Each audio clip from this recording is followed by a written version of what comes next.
So today we're going to be talking about Aldrich Ames. Are you Okay. familiar with him? Nope. He is the CIA mole who became one of the most damaging spies in U.S. history. All right. Yeah. I guess I didn't do an intro. Everyone, welcome to our next Sorry. episode of Political Retrograde. Yeah, So sorry, I got really excited about this. it's all good. Yeah. All Uh, right. So, Aldrich Hazen Ames was a longtime CIA officer. He spent over 3 decades in the agency, born in 1941. He entered the CIA at 22, which is insane to me, okay. following in the footsteps of his father, who also worked there. He held a lot of roles involving counterintelligence, which was exactly how he was able to undermine the CIA from inside. So, okay, the turn. Why he became a spy. Okay. He began spying for the Soviet Union in 1985. Why he did that was pretty much largely in part because of debt and financial pressure. He had an Okay. expensive lifestyle and a new marriage to Rosario Ames, whose own spending increased financial stress, and he saw espionage as a way out. So, I mean, espionage for debt, that's cool. Yeah. Disillusionment and career stagnation. He reported that he felt undervalued at the CIA and was reportedly frustrated by limited promotions. He had direct access to lists of Soviet assets secretly working for the US, a gold mine for the KGB. He walked into the Soviet embassy in Washington, D.C. voluntarily and offered his services. Okay. Sweet. So, kind of a shitty guy. Yeah. Over the years, Ames received more than $2.5 million from the Soviets. At the time, this was the largest amount ever paid to an American spy. Okay. He spent the money openly, just flamboyantly, with luxury cars, big house, expensive habits. But the CIA's early financial monitoring was extremely lax, so they didn't ever know about it. Okay. So what he gave the Soviets, this is the most damning part because it was quite catastrophic. Uh-huh. He provided names of every major CIA asset operating inside the USSR. Um, Many of those individuals were executed or imprisoned shortly after he betrayed them. So pretty much gave up a bunch of people and got them killed. So he gave a lot of details of U.S. counterintelligence hmm operations, including how the U.S. collected information, code names, and operational methods. Okay. He had information on ongoing CIA and FBI investigations. So it allowed the KGB to deflect and manipulate U.S. intelligence capabilities for years. The CIA later described his espionage as arguably the most damaging spy case in American history. The impact, the CIA began losing highly placed Soviet sources in rapid succession, a devastating blow that raised red flags. Initially, the CIA thought that there must be a leak in their communication system or that the KGB had developed new counterintelligence tactics. Yeah. So from this point, Ames continued to spy for almost 9 years. It Oh was a my long gosh. time. Yeah. And not get caught. Like Yeah, he for wasn't nine caught years. until in, like mid 90s. So Wow. between Okay. 1992 and 1993, internal investigators began noticing obvious signs of trouble. So his lifestyle far exceeded the CIA salary. We already talked about Yeah. that. Um, I mean, again, this was the 90s. hmm Him and his wife purchased a $540,000 house in cash and drove luxury In cars the 90s. in the 90s. Yeah. And like is both considering as an American government, they know exactly what you make. I mean, they could know that Yeah. anyway, but like they're the ones paying you. Yeah. He was also just getting large unexplained deposits into his checking account.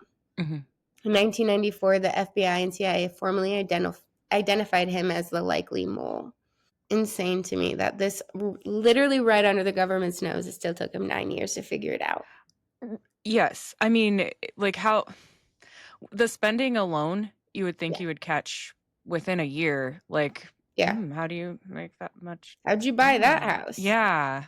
Yeah, not to be nosy Nelly, but I don't know Yeah, where you're getting your money from, honestly. because 'cause I'm So, not giving it to you. yeah, it's not coming from your source of employment. Yeah. So, okay, agents searched his home, they monitored his communications and checked his trash and tracked his meetings. They found evidence of secret communications, illicit Soviet payments, and copies of classified material. So, his wife was in on it too, and they were both arrested on February 21st, 1994. He pleaded guilty to espionage and received life in prison without parole.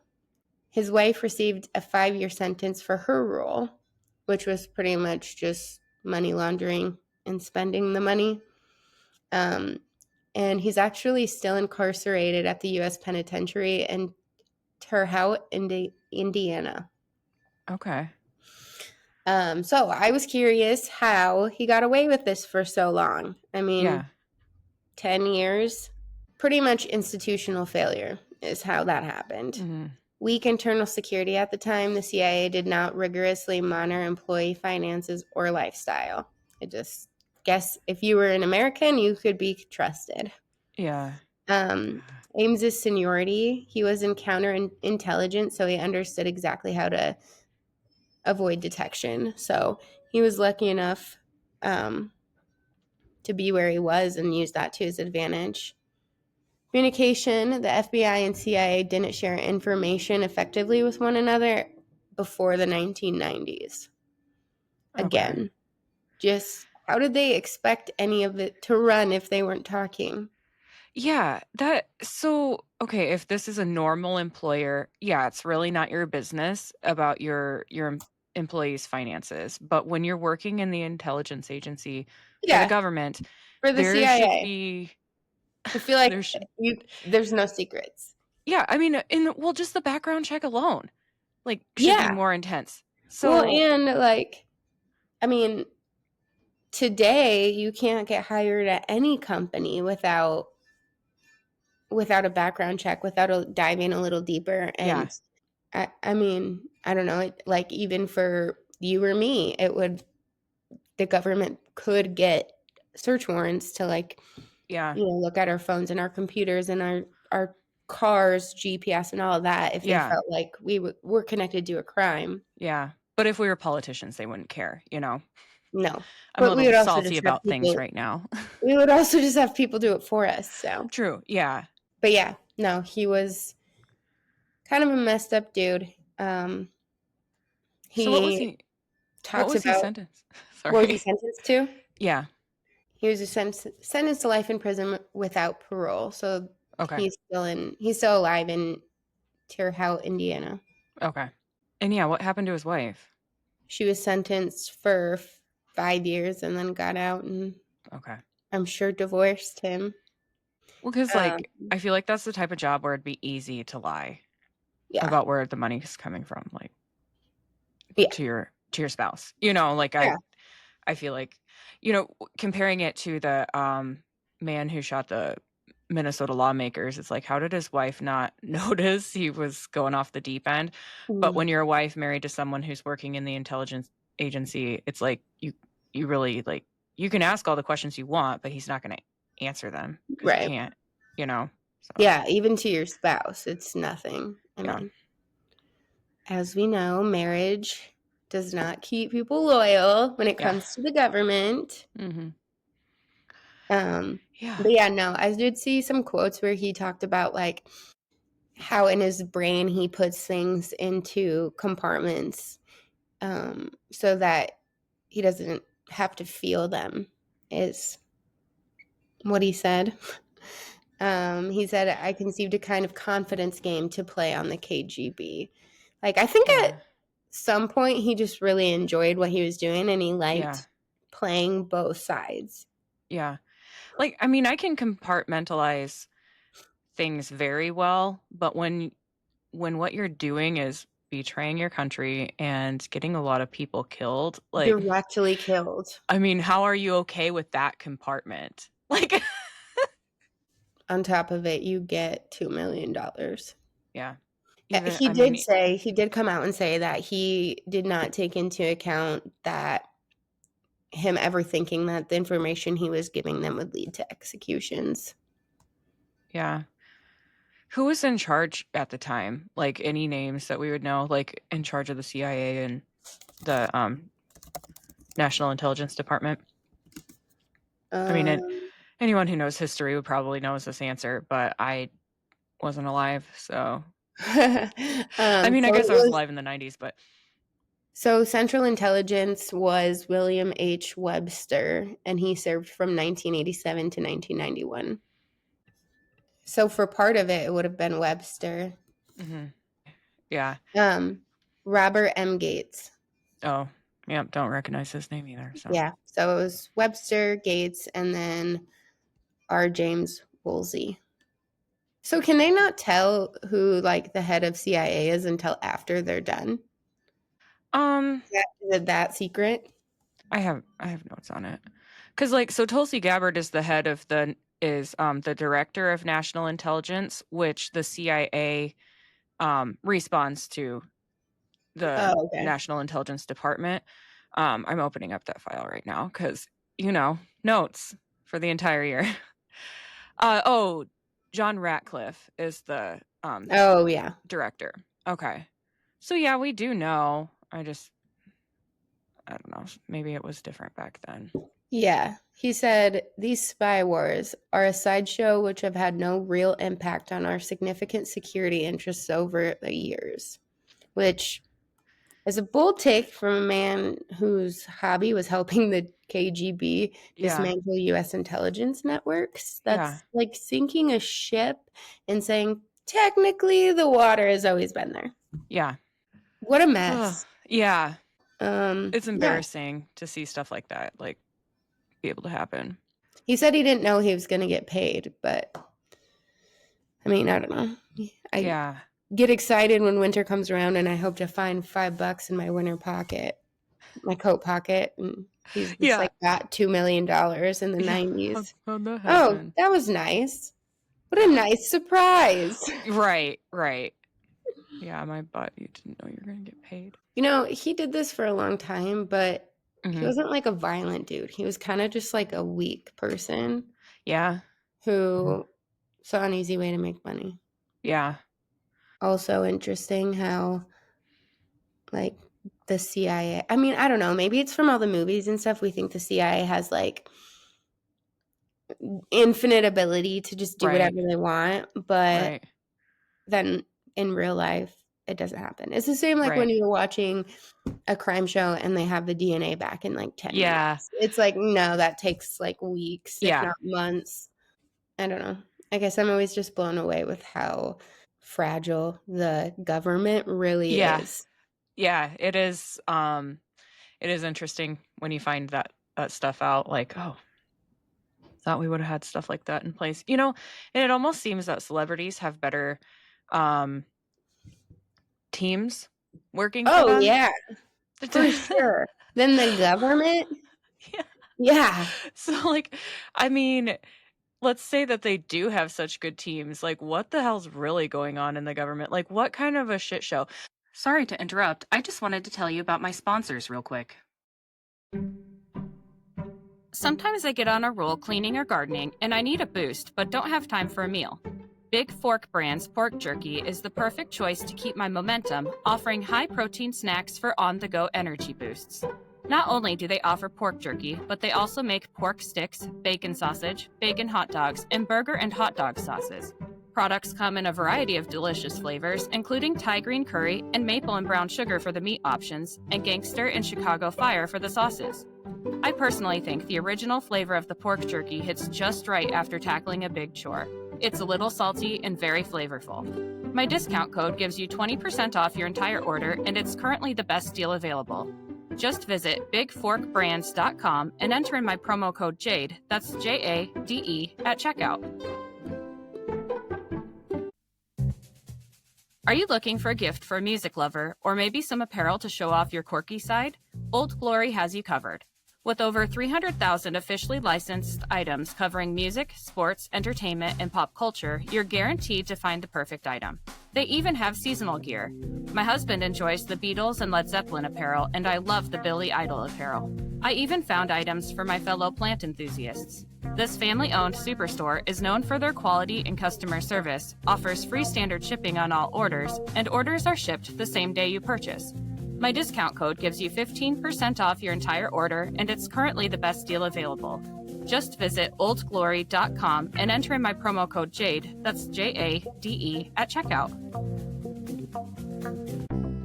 Looking for a game-changing way to improve your health? Zevo Life is the world's most nutrient-dense whole plant, packed with over 50% plant protein, essential amino acids, fiber, and antioxidants. Harnessing the best nature has to offer, Zevo Life nourishes your body while driving your performance, vitality, and overall well-being. Each serving is a concentrated source of clean, well-balanced nutrition designed to support modern lifestyles, and just 1 teaspoon a day supports your gut, boosts energy, and promotes healthier skin and hair. It's no wonder that it's receiving rave 5-star reviews. Step into a healthier future with a 30% discount and a 30-day risk-free guarantee by visiting zivo.life and using my promo code. To support my show and to receive 30% off your entire order, enter in my promo code JADE, that's JADE, at checkout.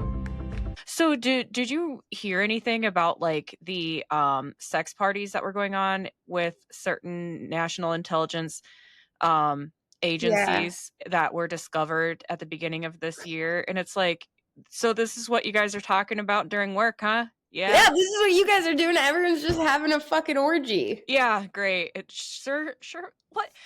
What is it? When you start, like, when you get power and money, do you have Yeah. nothing better to do than to just start having orgies? Like, I don't. I think it's impossible for people not to get a complex. I think the sex is like a power move, you Yeah. know? It's like, everyone loves me in every way, and everyone wants me because I'm beautiful. Yeah. I am going through all the P. Diddy episodes by Nancy Grace, finally getting caught up, and Oh I'm my just gosh. like, this is really fucked up. Yeah. And then all the Epstein Files that have supposedly been released. Yeah. So What a they have mess. until December 19th to release everything. Everything. Okay, what happens if they don't? Fuck if I know, man. Like, Like, I Pam mean, Bondi, what is like the actual... dude, because it was signed into law that they have to release everything with minimal redactions by December 19th. And Who put that into law? Was that Trump Trump? signed it into law. But his names are in the Epstein file. His name is in the Epstein Files. Yeah. I mean, we'll probably talk about this in another thing, but I think he was an FBI informant. For what? Against Epstein. So back in, I might have the dates wrong, but back in 2009, I believe, he kicked Epstein off of his properties because, and of course it's not on the news, but he is on video saying this, that he kicked Epstein off of his property, off of Mar-a-Lago, and told him not to come back because Epstein was hanging out there, and he found that Epstein was being inappropriate with his staff and trying to recruit Trump's staff to work for him. Yeah, that Epstein's like assistant or whatever that woman was doing Elaine. Yeah, and so they were asked not to come back because Trump realized he was being a fucking perv. All right, so then back when Epstein was convicted, Trump handed over every bit of information that he had to the FBI. He was not subpoenaed. He was not ordered to do that. He willingly gave over, which this was during Trump's first presidency, but he willingly gave over everything he had on to the FBI. So he's always cooperated with the FBI. Why he's been such a pain in the ass in getting this done, like why has it taken him almost a year to sign this act into law? I don't understand. He lets Pam Bondi fuck around way too much. Like, she makes promises and then doesn't keep them. I'm super disappointed in her, and I don't think she deserves her job. But yeah. So I'm gonna talk on tough on Fox News, and then I'm not gonna do anything I'm gonna promise to do. I fucking hate her accent and the way she talks. I just hate her now. I was so excited. And she's just been a huge letdown, and so has Kash Patel and Dan Bongino. They are rescuing like all these missing children and stuff like that, and that is obviously very important. They're stopping a bunch of sex trafficking rings and human trafficking rings. But like, why not?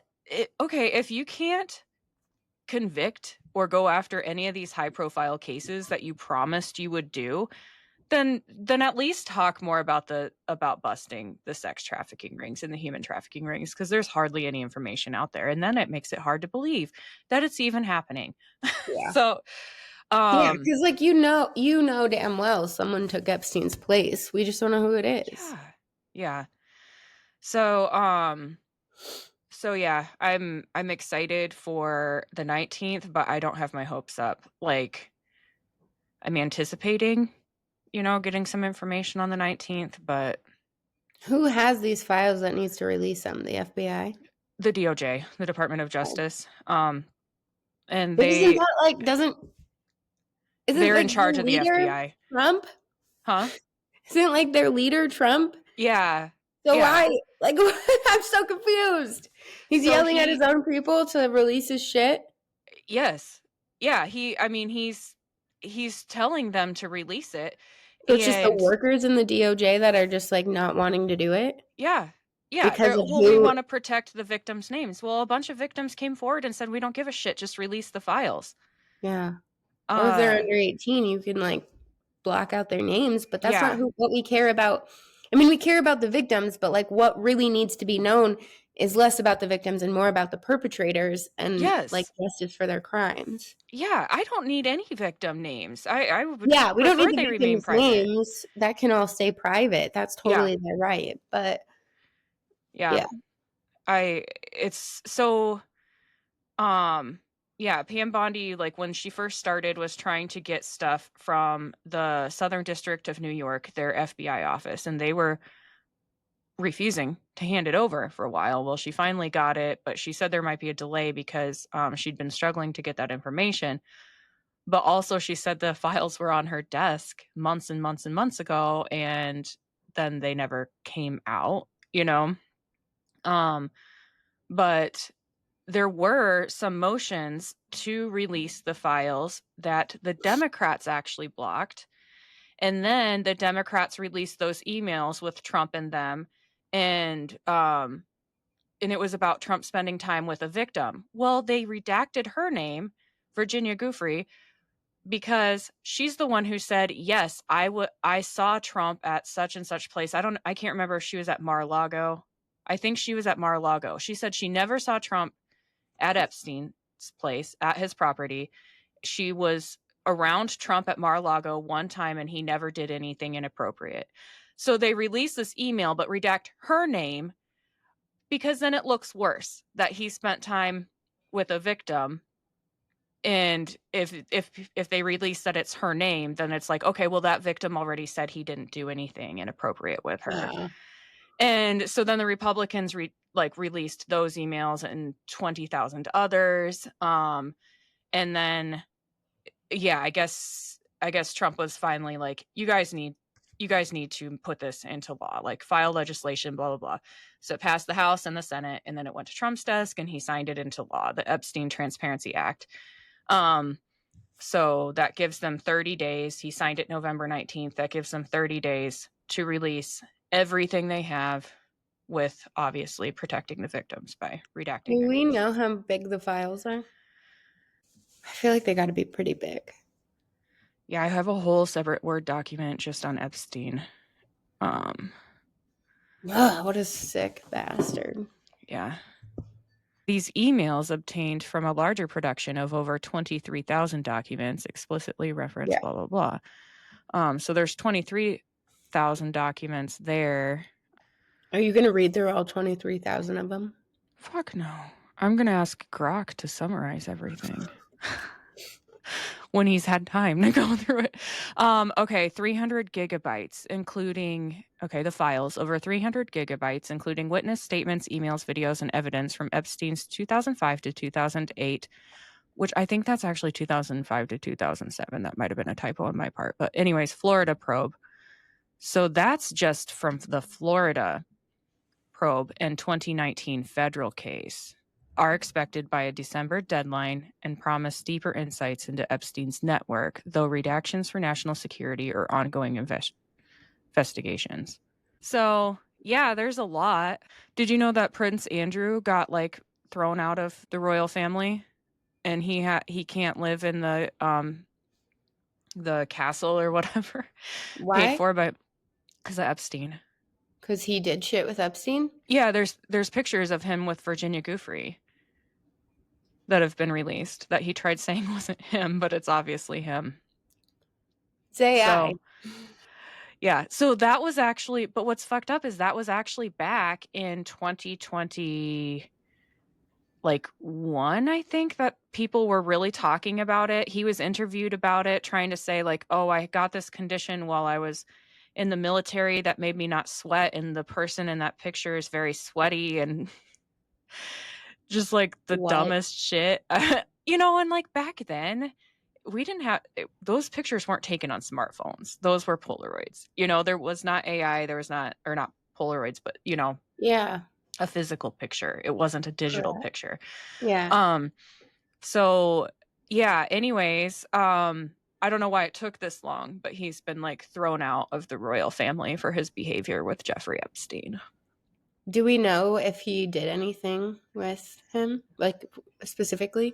Well, Virginia Giuffre said that she had to have sex with him, and those were the photos, and she gave like explicit details about stuff with him. So, yeah. That's sickening. But what's sad is that's the only person that we know of so far. How old is he? No idea. Is he old? I think he's old. Yeah, because like, this was in the early 2000s that this was happening, right? And he looked like in the photo that I saw like 40s, but I'm really estimating here. Yeah. All right. Well, until next time. Goodbye. Bye.